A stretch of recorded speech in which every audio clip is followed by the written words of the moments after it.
Welcome back, everybody. This deep dive is going to be particularly interesting. Yeah? We're tackling the intersection of quantum physics and creativity. So Right. we've got a whole stack of books here, All right. excerpts, all sorts of things Yeah. on quantum physics, on creativity, consciousness, spirituality, Okay. and even a bit of chakra medicine. Okay. And our mission is to try to unpack how this strangeness of the quantum world might hold the key to unlocking your creative potential. And maybe even some insights into the nature of reality itself. Exactly. You know, one of the books that we're diving into today, it starts with this question Okay. that I found really intriguing. Right. Did you know that quantum physics might explain why some people are intensely curious, even when they're not facing a crisis? Hmm. And it just got me thinking, what if that insatiable drive to learn and explore and understand Yeah? is somehow connected to these fundamental principles governing the universe? Yeah, that's a fascinating question. And as we go deeper, Yeah. we'll start to see how quantum physics might help explain not just curiosity, but things like sudden creative breakthroughs, Interesting. the influence of our ancestors, and even the power of personal transformation. So to start off, I think we need to cover some of the basics before we can even wrap our heads around quantum creativity. Right. We need at least a rudimentary understanding of what this quantum stuff is all about. Yeah. So imagine for a moment that you're looking at an electron in the quantum world. Right. That electron doesn't exist in a fixed location like we might imagine. So it's not just in one spot. No, it exists as a wave of possibilities spread out like a cloud. Hmm. It's not until we observe it that it chooses a specific position. So like it's playing hide and seek. It's like the electron is playing hide and seek. Yeah. And we can't know where it is until we find it. Exactly. Yeah. And this kind of hide and seek behavior was famously demonstrated in the double slit experiment, where scientists fired electrons at a screen with two slits in it, Right. expecting them to pass through like one or the other. Okay. But instead, the electrons acted like waves, passing through both slits simultaneously, What? creating this interference pattern on the other side. So the electron was in two places at once? It does seem to defy common sense, Yeah. but that's the beauty of quantum physics. Yeah. It challenges our everyday assumptions about how reality works. Okay. And here's the even stranger part. Okay. When scientists tried to observe which slit each electron went through, Okay. that wave function collapsed, and the electrons went back to behaving like particles, just choosing a single path. So it's like the very act of observing changed the outcome. Exactly. Like they knew they were being watched. Wow. And this isn't just some theoretical quirk. Right. This has profound implications for how we understand the relationship between consciousness and reality. Okay. Some physicists even suggest that consciousness plays a role in shaping reality itself. So we're not just passive observers, we're active participants I'll be in fair. creating our own reality. It's a pretty empowering thought. Yeah, that's a game changer. Yeah. But how does this connect to creativity? That's where this concept of downward causation comes in. Okay. It suggests that we have the power to choose from these quantum possibilities to influence the outcome of events with our thoughts, our intentions, our actions. So we have the power to consciously create our reality. Think of it like you're presented with a menu of infinite possibilities and you get to choose which dish you want to experience. That's powerful. And this power of choice Is- is intimately connected to creativity, right? It's about tapping into that field of infinite possibilities and bringing forth something new, Yeah. something unique, something that reflects your own spark of genius. You know, this reminds me of something that Mika Swami, one of the authors that we're exploring, Right. he describes this incredible eureka moment while working on a physics problem. He said it was like his mind just suddenly jumped to a new context, a new way of seeing the problem that had been hidden before. That's a perfect example of what people often call a quantum leap in thinking, Okay. these moments of sudden insight. Yeah. You know, those flashes of brilliance Yeah. that seem to come out of nowhere. Yeah.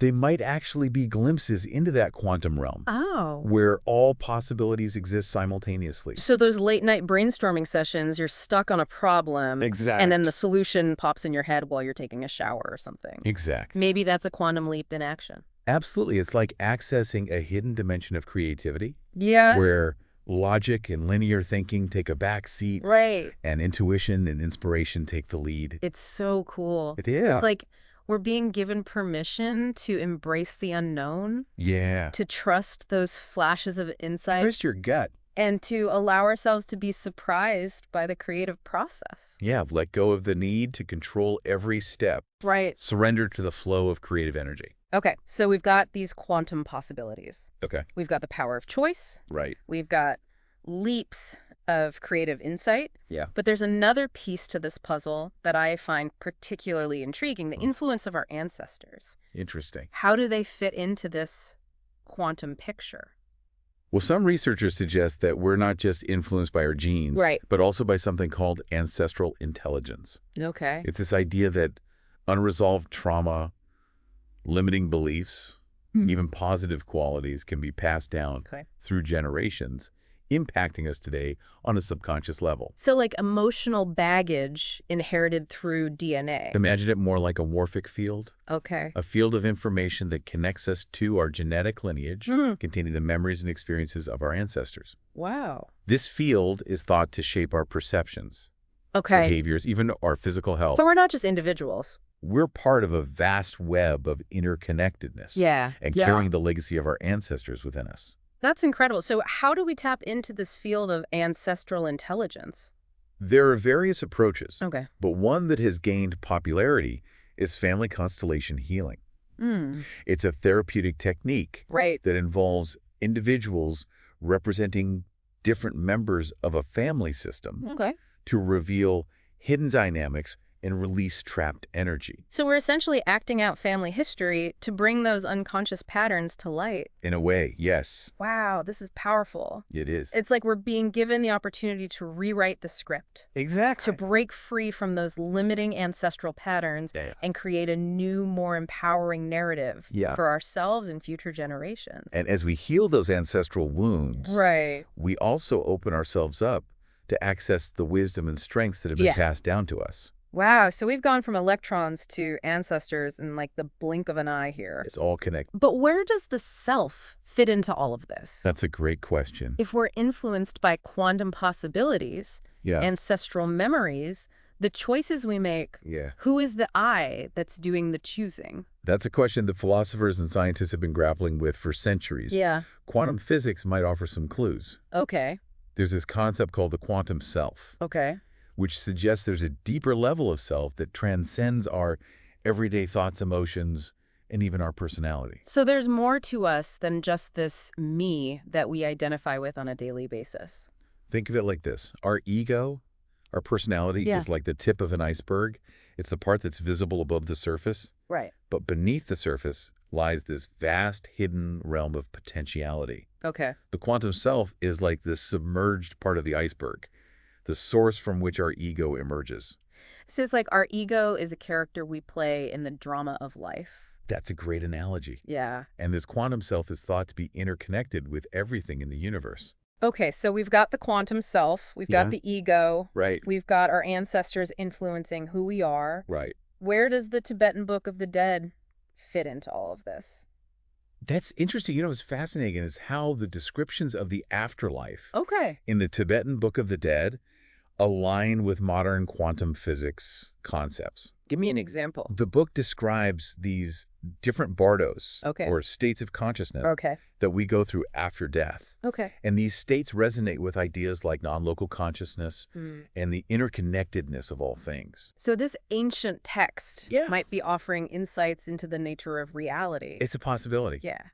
The Tibetan Book of the Dead isn't just about death. Right. It's a guide for understanding the nature of consciousness and the journey of the soul. This is incredible. It is. It's like we're piecing together a cosmic puzzle with quantum physics, ancestral wisdom, and these ancient spiritual traditions. It all points towards a deeper understanding of ourselves in the universe. And this deep dive is already blowing my mind, and we've covered so much ground, but there's still so much more to explore. Absolutely. Yeah, it seems like every time we peel back a layer of this quantum onion, we find even more layers beneath. It's like those Russian nesting dolls. You open one and there's another one inside and another and another. Exactly.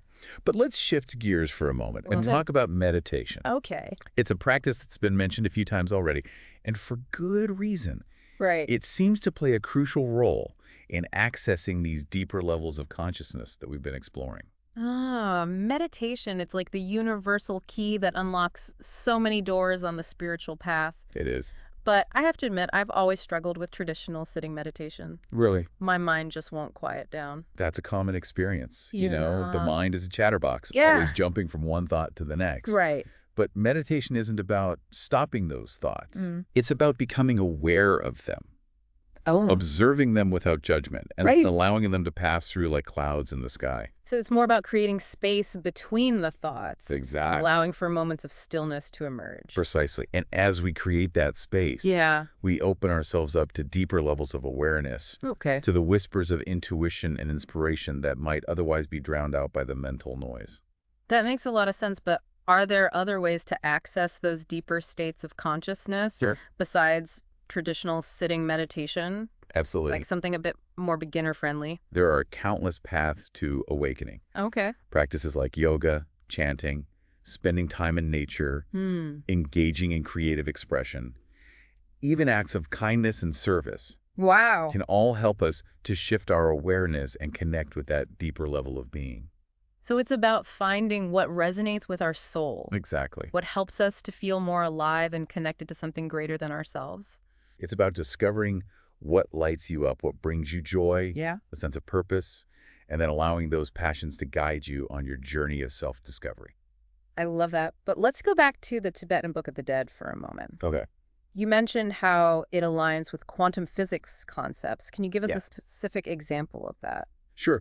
One of the key concepts in the Tibetan Book of the Dead is this idea of clear light. It's a state of pure awareness that's said to be experienced after death. And this clear light has been compared to the quantum field, the realm of infinite possibilities that we've been discussing. So it's like our individual consciousness merging back into the universal consciousness, like a drop of water returning to the ocean. That's a beautiful way to put it. And this idea resonates with the concept of non-local consciousness in quantum physics. This idea that consciousness isn't confined to the brain, but is a fundamental property of the universe. That's pretty mind-blowing. It is. It suggests that we're not just separate individuals, but interconnected beings. Part of a larger cosmic tapestry. But if we're all interconnected, how do we explain the existence of suffering and evil in the world? That's a tough question. If we're all part of the same source, why do people do such terrible things to each other? That's a question that has challenged philosophers and theologians for centuries. Quantum physics doesn't necessarily provide an answer. But it does offer a new perspective. It suggests that we all have the potential for both light and shadow, and for both love and fear. And perhaps those who inflict suffering are simply more deeply entangled in the illusion of separation, believing that they are separate from others and therefore not subject to the consequences of their actions. So it's like they've forgotten their connection to the web of interconnectedness that binds us all together. Exactly. And this forgetfulness can lead to actions that are harmful and destructive. But the good news is that this forgetfulness is not permanent. We can awaken from this illusion of separation. And quantum physics might be one of the keys to facilitating that awakening. That's a hopeful thought. It suggests that even in the midst of darkness and suffering, there's always the potential for transformation. Absolutely. For healing, for a return to wholeness. And perhaps the most important question we can ask ourselves is, how can we be part of that transformation? How can we be agents of healing and light in the world? That's a powerful question. It invites us to move beyond intellectual understanding and into embodied action, to live our lives in alignment with the principles of interconnectedness and compassion. And that's where the concept of quantum activism comes in. It's about applying quantum principles to create positive social change, to transform our relationships, our communities, and ultimately the world. So instead of just sitting on our meditation cushions, contemplating the nature of reality, we're called to bring those insights into the world and make a difference. Exactly. It's about embodying the principles of quantum physics. Interconnectedness, non-locality, the power of choice in our everyday lives. So can you give us some examples of what quantum activism might look like in practice? It could be as simple as choosing to speak kindly to a stranger. Or as grand as dedicating your life to social justice or environmental sustainability. It's about aligning your actions with your values. and using your unique gifts and talents to make a positive impact. So it's about being the change we wish to see in the world, but from a place of empowered consciousness. That's a beautiful way to put it. Yeah, from a place of knowing that we're not just drops in the ocean, but that we are the ocean itself. Yeah, and it reminds us that our actions, no matter how small they may seem, ripple outward, influencing the collective consciousness. This is so inspiring. It feels like we're being called to step into our roles as conscious co-creators of reality, to embrace the power of our thoughts, our feelings, our intentions to shape a more beautiful and harmonious world. Absolutely. But let's be realistic. There are days when it feels like the world is spiraling into chaos and darkness. Yeah. How do we stay centered and hopeful in the face of so much suffering and negativity? That's where practices like meditation and mindfulness can be so grounding. Okay. By cultivating a deep connection with our inner stillness, right, we access a wellspring of peace and strength that can sustain us through even the most challenging times. So it's like we're building an inner sanctuary? It is. A safe haven where we can retreat and recharge and then return to the world with a renewed sense of purpose and resilience. Exactly. And remembering that we're not alone on this journey. Right. There's a growing community of people who are waking up to their true nature as quantum creators. Right. And together we can support each other, share our light, and co-create a world that reflects our highest aspirations. This is incredibly inspiring. It feels like we're being handed a cosmic toolbox filled with quantum tools and spiritual practices that can help us to heal ourselves, transform our relationships, and create a more just and sustainable world. Absolutely. But I keep coming back to this question. If we're all part of this interconnected web of consciousness, what about those who are causing harm, who are perpetrating violence and injustice? Are they also part of us? That's a profound question, and one that goes to the heart of the human condition. Yeah. It's easy to judge and condemn those who are acting from a place of fear and separation. Right. But what if we were to see them through the lens of compassion, recognizing that they too are part of this interconnected web, perhaps just more deeply entangled in the illusion of separation? So it's about holding space for both the light and the shadow, recognizing that we all have the capacity for both love and fear, for both kindness and cruelty. And ultimately, it's about choosing love, about aligning our actions with the understanding that we're all interconnected. That what we do to others, we do to ourselves. This is a powerful message, a call to action, a reminder that we each have a role to play in the evolution of consciousness. Absolutely. But before we wrap up this section, I want to touch on something you mentioned earlier, chakra medicine. Okay. It seems like a very different approach from quantum physics. Yeah. Yet it also deals with energy and consciousness. Yeah. Can you bridge that gap for us? How do these two seemingly disparate systems connect? That's a great question. And it speaks to the beauty of holistic thinking. Right. Where we can draw wisdom from seemingly different traditions and find surprising points of convergence. Okay. Remember how we talked about the quantum self? Yes. A deeper level of self that transcends our everyday personality? It's like the actor behind the mask, the source from which our ego emerges. Precisely. Well, the chakra system in many ways is a map of this quantum self. Each chakra, these energy centers located along the spine, corresponds to specific aspects of our physical, emotional, and spiritual being. So when we talk about balancing our chakras, are we essentially harmonizing the different aspects of our quantum self? That's one way to look at it. And when our chakras are balanced, energy flows freely through our system, promoting health, vitality, and a sense of wholeness. Okay, that makes sense. But how does this relate to quantum physics? Where's the overlap? Well, remember how quantum physics has shown us that everything is energy, vibrating at different frequencies. It's like the universe is a grand symphony of energy with everything interconnected through these invisible vibrations. And the chakras can be seen as points of intersection between our individual energy field and the universal energy field. They're like antennas receiving and transmitting energy, connecting us to the flow of life force that permeates all things. So by working with our chakras, we're not just balancing our own internal energy, but also aligning ourselves with the greater cosmic energy. Precisely. And this alignment can have profound effects on our physical, emotional, and spiritual well-being. This is fascinating. It's like chakra medicine provides a practical framework, working with these subtle energy fields that quantum physics has revealed.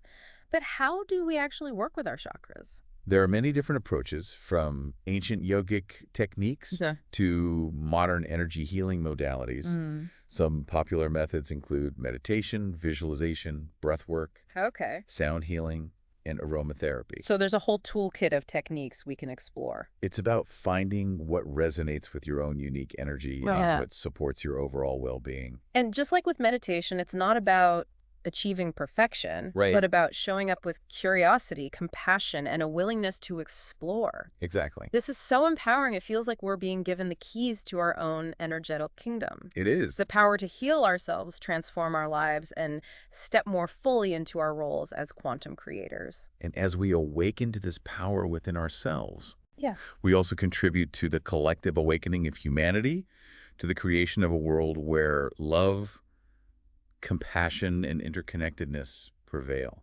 This has been an incredible exploration so far. We've journeyed from the subatomic realm of quantum particles to the vast expanse of ancestral consciousness, and even dipped our toes into the world of chakra medicine, and it feels like we've only just scratched the surface of this vast and mysterious topic. Yeah, there's always more to discover, and that's part of the beauty of it, you know? It's like we're peeling back the layers of reality and like revealing all this interconnectedness and this magic that's just woven into like the very fabric of existence. And as we explore these deeper layers, you know, we often find ourselves face to face with these big questions. Like what is the nature of reality? What is the purpose of life? What is our role in all of this? Exactly. And those can feel overwhelming to even contemplate. They're weighty questions, but I feel like maybe quantum physics, along with these ancient spiritual traditions, might offer some clues, some guidance on this journey of self-discovery. I think you're right. Quantum physics has shown us that the universe is far more mysterious and interconnected than we ever imagined. It really has, and it's challenging our assumptions about causality, about time and space, like the very nature of reality itself. It's like we've been handed this new map of the universe. But it's one that's constantly changing and expanding, revealing new dimensions as we explore it. And like maybe the most important lesson that quantum physics is teaching us is that we're not separate from this universe. We are part of it. But we're like integral parts of it. Like we are the ocean itself. Exactly. And if we are the ocean, then that means we have the power to influence the tides. To shape the waves, to create ripples that extend far beyond like our immediate surroundings. And that's where intention and manifestation come into play. Okay, so how does that work? Quantum physics has shown us that consciousness can influence matter. That our thoughts, our beliefs, our intentions, they all have an impact on the world around us. So we're not just victims of circumstance. We have the power to create our own reality. Okay. So to what extent? Well, it's not about wishing for something and having it magically appear. It's more about aligning our thoughts, feelings, and actions with our deepest desires and intentions. And then taking inspired action, guided by intuition and synchronicity, to bring those desires into manifestation. So it's like a co-creative process. A dance between our inner world and the outer world. A collaboration between our conscious intentions and the infinite potentiality of that quantum field. That's beautifully said. It is. But we're not just receivers of experience. No, we are also transmitters. We're constantly emitting energy into the world.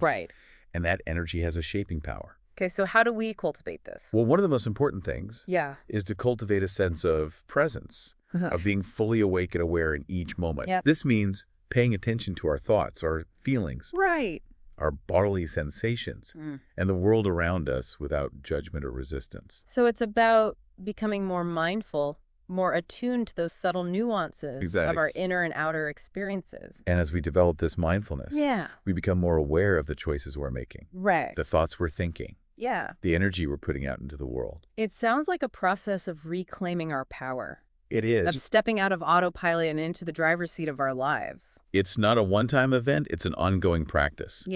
There will be times when we fall back into old patterns.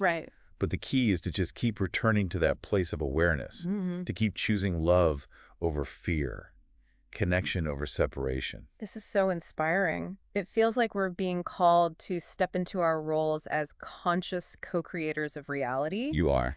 To embrace the power of our thoughts, our feelings, our intentions, to shape a more beautiful and harmonious world. Absolutely. But I have to ask, if we're all interconnected, like quantum physics suggests, what about free will?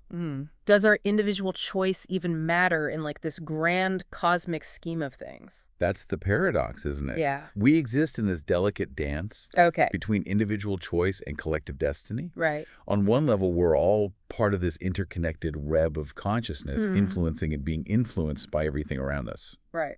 But on another level, we do have this power to choose, to create, to shape our own reality. So we're both waves and particles. That's a beautiful way to put it. Both interconnected and individual.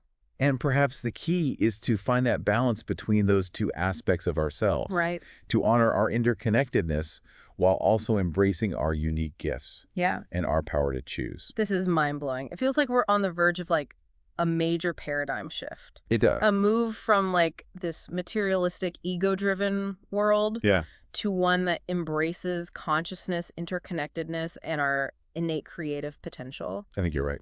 But if consciousness is so fundamental, why are so many people still stuck in that old paradigm of separation and fear?